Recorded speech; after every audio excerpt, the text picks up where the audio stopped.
Grüße, as they probably say in gemeinsame Sprache, if Google Translate is to be believed. Here we have the fourth video about the Empire's peers on the world stage, in this case, the stratocracy of the Commonwealth. The Commonwealth lies to the southeast of the Empire and shares the same landmass as their great rivals, the majorcratic principalities of Jarm. They're arguably the closest of the great powers to the Empire in terms of outlook, or at least the Empire as imperial citizens sometimes imagine it to be. In the past, though, their actual impact on the Empire has been limited, but now that the two nations are partners in the Liberty Pact, that's likely going to change. They're pretty much the fighter in the great foreign nations adventuring party. Their theme is one part military dictatorship and one part social justice warrior homogenising swarm. Their visual influences are pretty much taken from the Eisen sourcebook for 7th Sea, crossed with a bit of the Old World Empire from Warhammer. The Commonwealth believes in the greatest good for the greatest number of people, and they can prove that by any metric you care to mention, that the best thing for everyone is to be part of the Commonwealth. One day, they say, they'll conquer the entire world, by which time, hopefully somebody clever will have worked out what it is they're going to do next.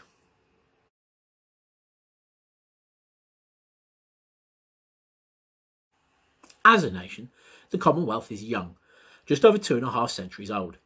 Following the teachings of visionary philosopher Leonid Altman, the soldiers of 5 splintered monarchies helped lead a popular revolution and unite their people into the core of the modern Commonwealth. Sick of tyranny and corruption, they tried to create something new and better.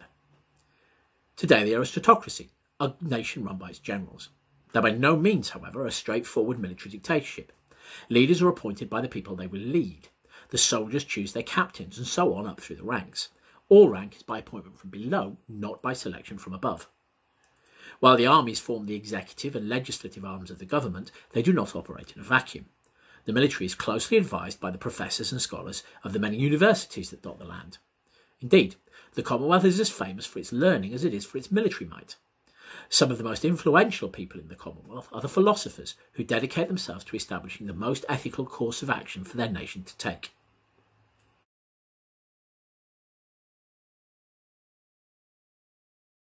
Core to the nation's belief is the idea that they can make the world a better place, a conviction that understandably makes some of their neighbours very nervous.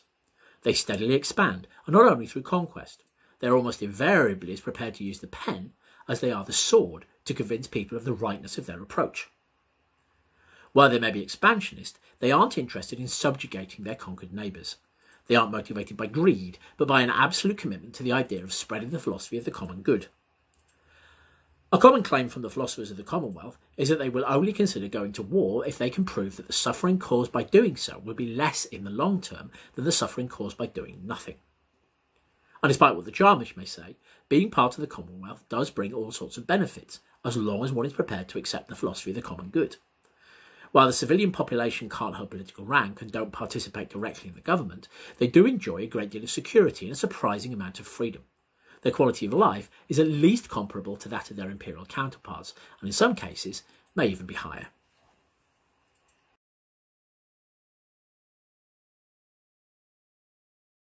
Everyone in the Commonwealth speaks the gemeinsame Sprache, the common tongue.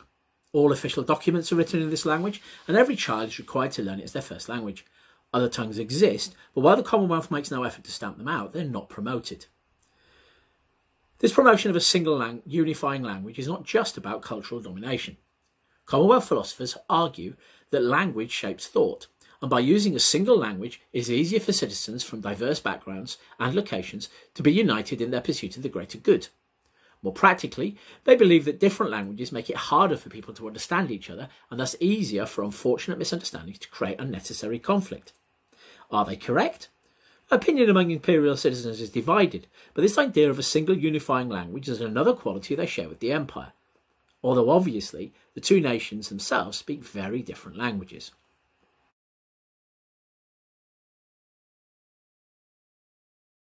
Like the Empire, the Commonwealth is dominated by humans, both lineaged and unlineaged. Also like the Empire, the Commonwealth counts significant numbers of orcs among its citizens. Unlike the Empire, however, those orcs appear to be largely integrated into society, living alongside and sharing the same rights, responsibilities and opportunities as their human neighbours. There is no individual orc nation within the Commonwealth. Not every citizen is a human or orc, however. There is a third species that lives in the Commonwealth alongside them, the Deva. They're unknown in the Empire. About the only thing that most people know about them is that they are a short-lived people filled with an unquenchable dynamic urge to get things done. In the same way that orcs have an urge to gregariousness and are drawn towards conflict, the Deva are believed to have a driving urge to make the world a better place, something that makes the Commonwealth a natural home for their people.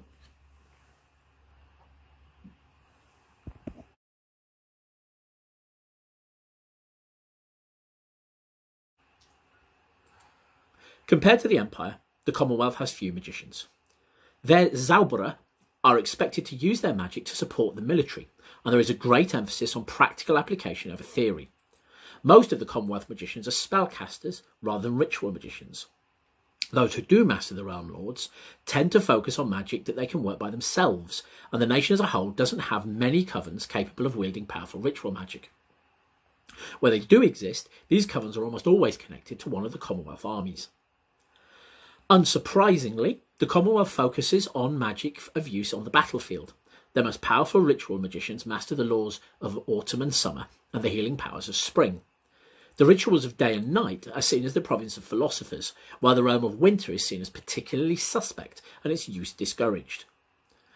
All this makes the recent offer by the Conclave to let Commonwealth magicians study imperial law all the more important.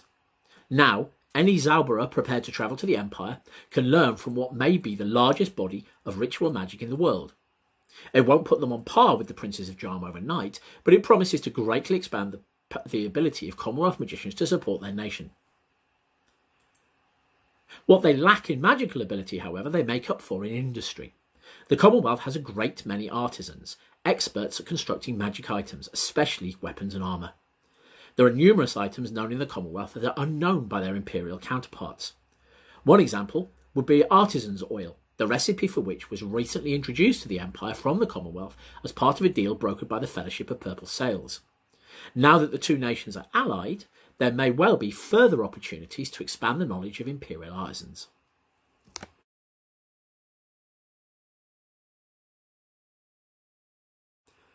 The philosophy of the common good contains many ideas that priests of the way might recognise. It encourages loyalty and personal pride. It respects courage, enshrines wisdom as a lofty ideal, and encourages prosperity and ambition. That said, the common good is not the way. It doesn't recognise the virtues as distinct entities, but instead promotes the idea of living a good life, founded on ethical principles, that recognises both individual freedom and communal responsibility. Commonwealth priests have a not entirely unearned reputation for being condescending to the backwards priests of the Imperial Synod, and vice versa. As with any established religion, there are several competing schools of thought as to how to put the ideals of the common good into practice. They all tend to agree, however, that the first step towards achieving the greatest good for the greatest number of people lies in choosing to live an ethical life, to avoid causing suffering to others as much as possible, and to actively reduce the suffering of other sapient peoples. While most priests are civilians and tend towards a more philosophical approach to their faith, there are also orders of paladins in the Commonwealth who take a more active, even martial approach to the common good. Some are missionaries, while others serve as armoured knights who inspire and support their fellow soldiers. There are even a few who serve as covert operatives, infiltrating hostile nations and encouraging rebellion and social change. Commonwealth priests know and employ the ceremonies that are familiar to their imperial counterparts, especially testimony and insight. For the most part, though, their emphasis is on spiritual counsel, inspiration and education, rather than the use of liao ceremonies. Which brings us to the one point of contention between the followers of the common good and the followers of the way.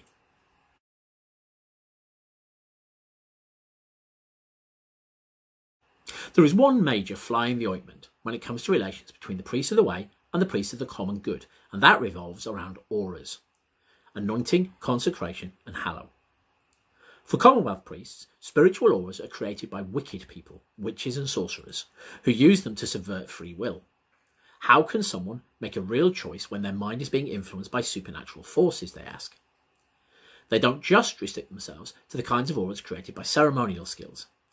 Commonwealth priests also actively hunt down ghosts and spontaneous auras and eradicate them wherever they find them. Priests who dedicate themselves to this practice are sometimes called Hexenjäger or witch hunters. As a consequence of this attitude, few Commonwealth priests are tied to a virtue, as is popular with their imperial counterparts. While they could in theory use the dedication ceremony in this manner, there are few benefits from the point of view of the Commonwealth and some drawbacks given the restrictions on cooperation experienced by those dedicated to multiple virtues. Imperial priests often see the Commonwealth's prejudice against spiritual orders as being an expression of Lucidianism, but the movements are unrelated.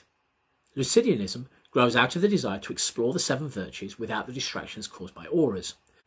The Commonwealth opposition to auras runs much deeper and is based around ideas of self-determination, enlightened choice and consent.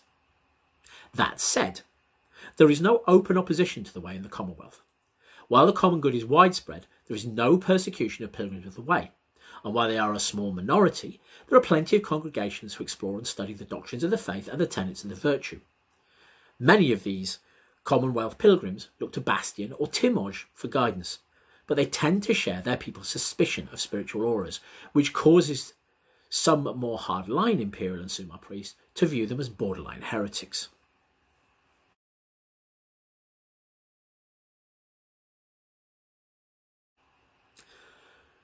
The Commonwealth prides itself in recognising all sapient beings as having equal standing before their law and equal opportunity within their society. They absolutely abhor slavery, as several of their neighbours have learned to their cost. The idea that a person might be treated as an object and denied the ability to make meaningful choices is anathema to the idea of the greatest good. Coupled with their commitment to the common good, this philosophy places them at odds with the powerful neighbouring nation of the Principalities of Jarm, where all power rests in the hands of the noble magician priest, and people who cannot work magic are second-class citizens, and whose economy rests on the back of a vast exploited underclass of human and orc slaves. The two nations have clashed several times in the last century in the political and diplomatic arenas, but only rarely have they fought one another openly, and then mostly in a limited fashion. Luckily, there is a buffer between the two nations, formed of smaller independent kingdoms. It would be a different matter if they shared a land border, something I'll come to in a moment. Unsurprisingly, the Commonwealth were enthusiastic supporters of the Liberty Pact, though through the pact they are now allied with the Empire and the Summa, and apparently looking forward to stamping out the practice of slavery wherever it may be found. This has obviously caused their relationship with Jarm to deteriorate even further, and soured their already shaken relationship with the Asavian Republic. But you can't make an omelette without destroying some tyrannical regimes.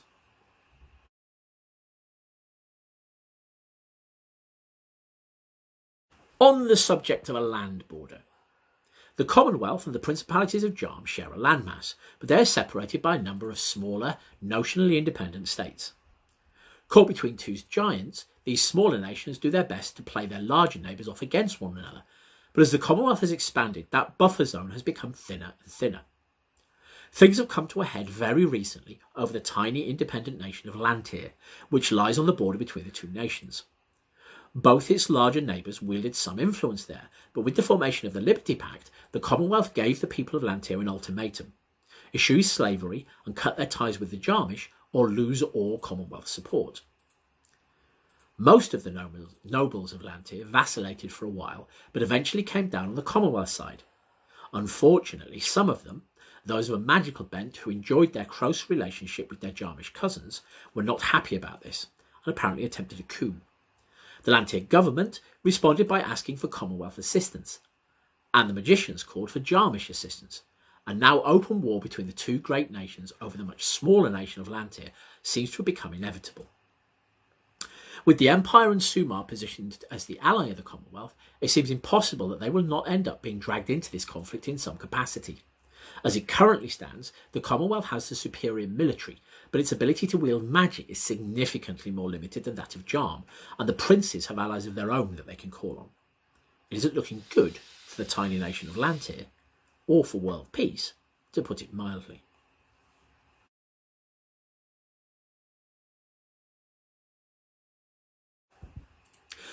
But Lantir is a very long way away, and the Empire's interests there are non-existent.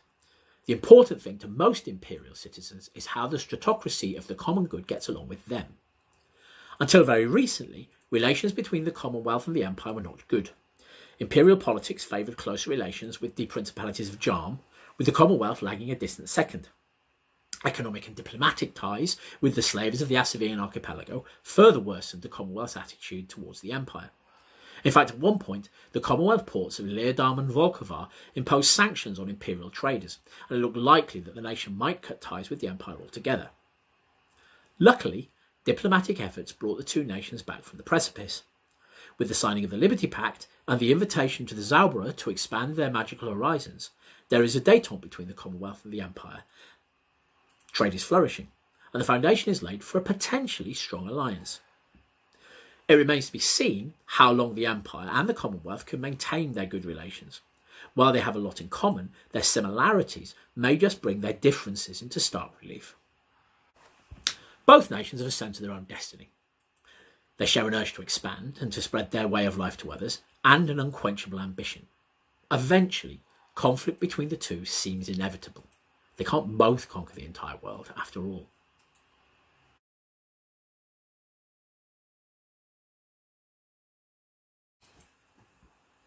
So that's the Commonwealth. A nation that owes a little bit to the nation of Theatis from original Dungeons & Dragons, and quite a lot more to the writing of Ian Banks. It often throws the differing political attitudes of myself and my boss into stark relief. I see it as a wannabe socialist utopia. He sees it as an authoritarian left-wing dictatorship. We can't both be right, or can we? Anyway, for now, they're cautious allies of the Empire, about to embark on what will either be a small localised conflict far away, or the start of the Empire World's First World War. You can find further details of everything I've mentioned here on the main Empire Wiki. A good place to start is anything that's tagged Trade Winds, and look for the section headed Commonwealth.